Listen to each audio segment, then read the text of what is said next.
Bonjour, chers amis, bonjour, chers Congolais, bonjour, chers Africains, bonjour à tous mes amis qui sont à Zanaga, tous mes amis qui sont à Bambama, à Sibiti, à Dolisie, à Brazza Pointe-Noire, hein, parce que c'est là que j'ai grandi et j'aime bien mon pays et surtout j'aime bien mon village, hein, d'où je viens.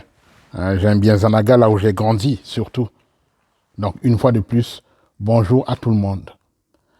Alors, aujourd'hui, je vais vous parler d'un thème un peu gênant, un thème sur le racisme. Et ce racisme-là, c'est une réalité, ça a duré depuis longtemps. Donc, depuis la colonisation, on a parlé du racisme et nous, les Noirs qui avons subi l'esclavage, ainsi de suite. Et puis, maintenant, nous sommes au temps de la globalisation. Mais à notre grande surprise, ça existe encore.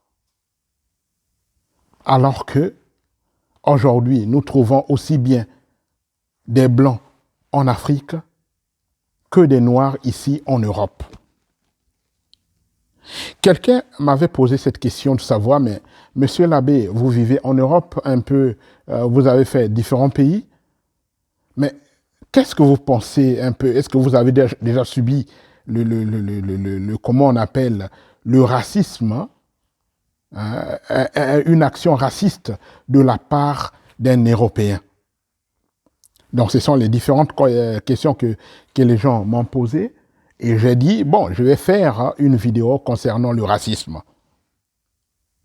Alors, les erreurs que nous devons éviter. La première erreur, c'est de dire que tous les Blancs sont des racistes.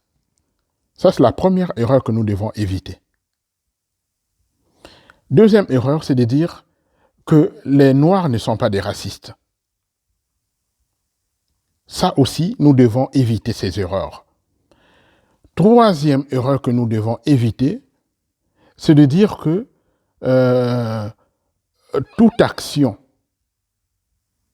violente envers des Noirs sont des actions racistes. Parce qu'aujourd'hui, nous voyons sur Internet, il y a pas mal de vidéos qu'on essaie un peu de publier. Voilà, on ne connaît pas comment la vidéo a commencé. On vous met ça sur Internet et vous essayez de regarder, vous vous rendez compte, ah mais ce policier est très brutal. Oui, il est brutal, mais il faut parfois comprendre qu'est-ce qui a conduit ce policier d'agir ainsi. Si une personne n'arrive pas à... On lui dit, voilà, tu es arrêté, ainsi de suite, et cette personne ne s'exécute pas, ben, les policiers peuvent utiliser la force. Que ce soit un blanc, que ce soit un noir, les policiers utilisent parfois la force. La force, utiliser la force, ça c'est mauvais.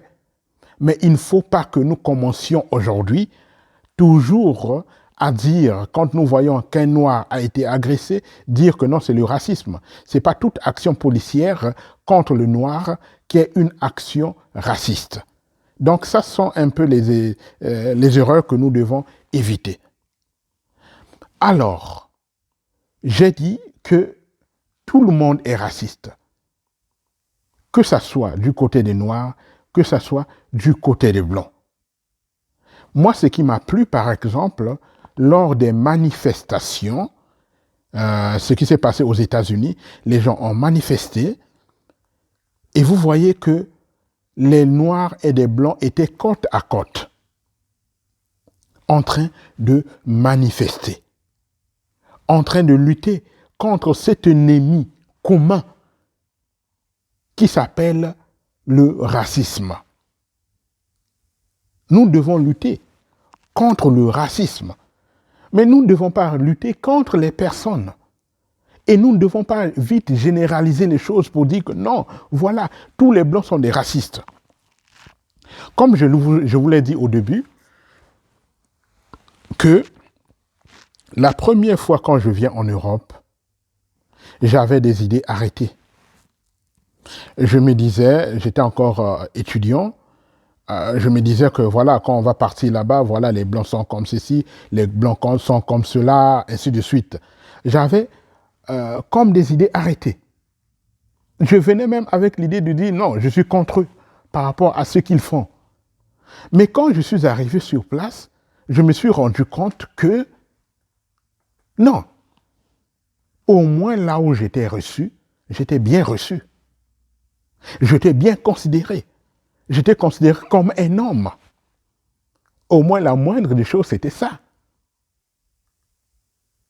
Donc j'étais un peu stupéfait, disons que mais j'avais des arrière-pensées.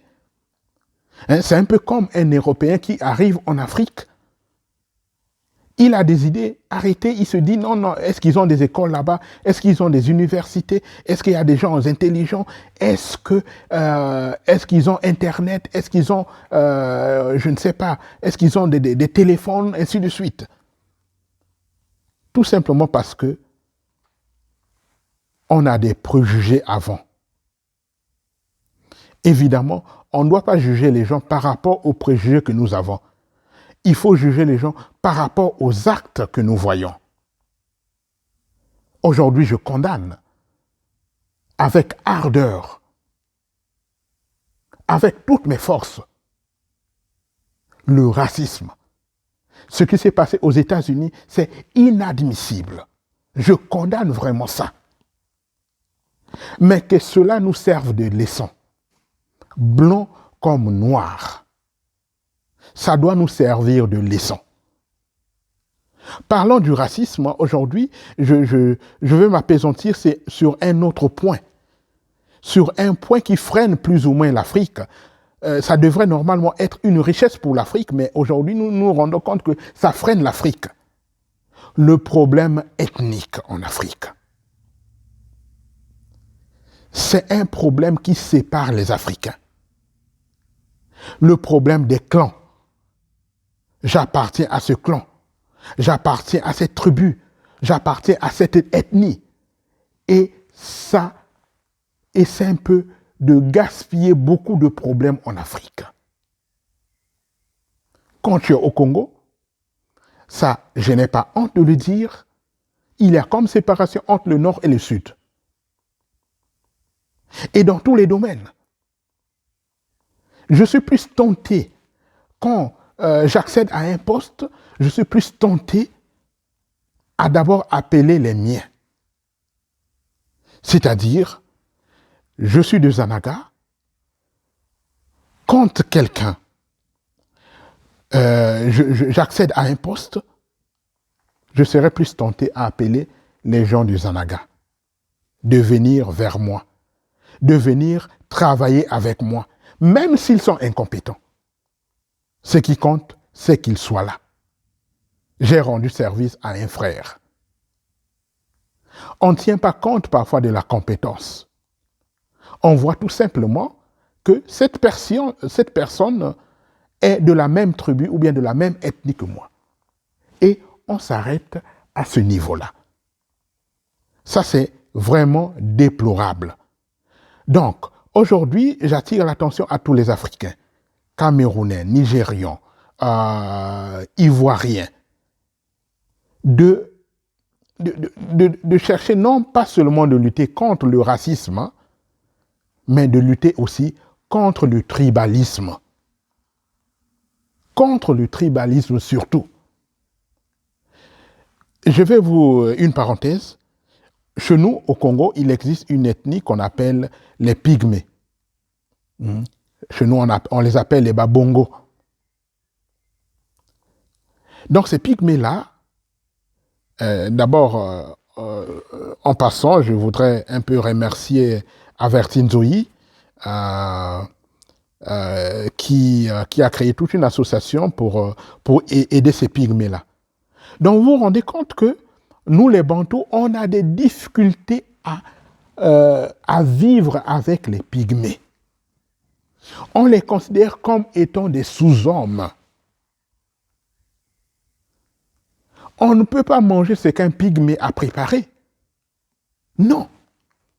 On se dit non, mais ils sont sales. Ils sont presque comme des animaux, comme on le dit.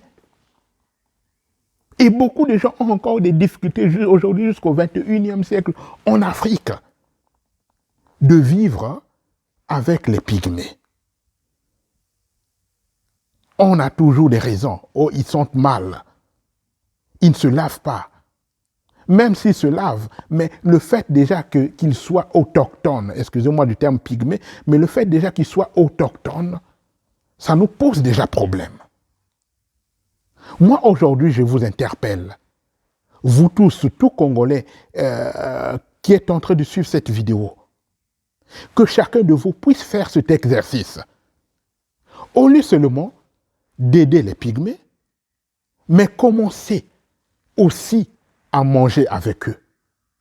Commencez à les considérer comme faisant partie intégrante de la race humaine. Évidemment, on parle du racisme, mais chez moi, le racisme n'existe pas. Le racisme n'existe pas, tout simplement parce qu'il n'y a qu'une seule race. Il n'y a pas la race blanche, il n'y a pas la race noire, il n'y a pas la race jaune, mais il existe seulement la race humaine. Scientifiquement, c'est prouvé. Donc, les gens qui sont des racistes là, les gens qui me parlent du racisme, ce sont des ignorants. Ce que nous devons corriger aujourd'hui, c'est le comportement humain, le comportement de certaines personnes envers les humains, envers leur égal. Je suis un homme, je dois respecter l'autre en tant qu'humain. Je suis un sudiste, je dois être considéré, même les nordistes, comme étant avec un esprit nationaliste. Chers frères, chères sœurs, le progrès de l'Afrique se trouve là. Le progrès du Congo se trouve là. Unité, travail, progrès, telle est la devise du Congo. Alors, essayons un peu de dire à bas le racisme, à bas le tribalisme, à bas les ethnies, à bas le nord, à bas le sud, et vive le nationalisme. Merci.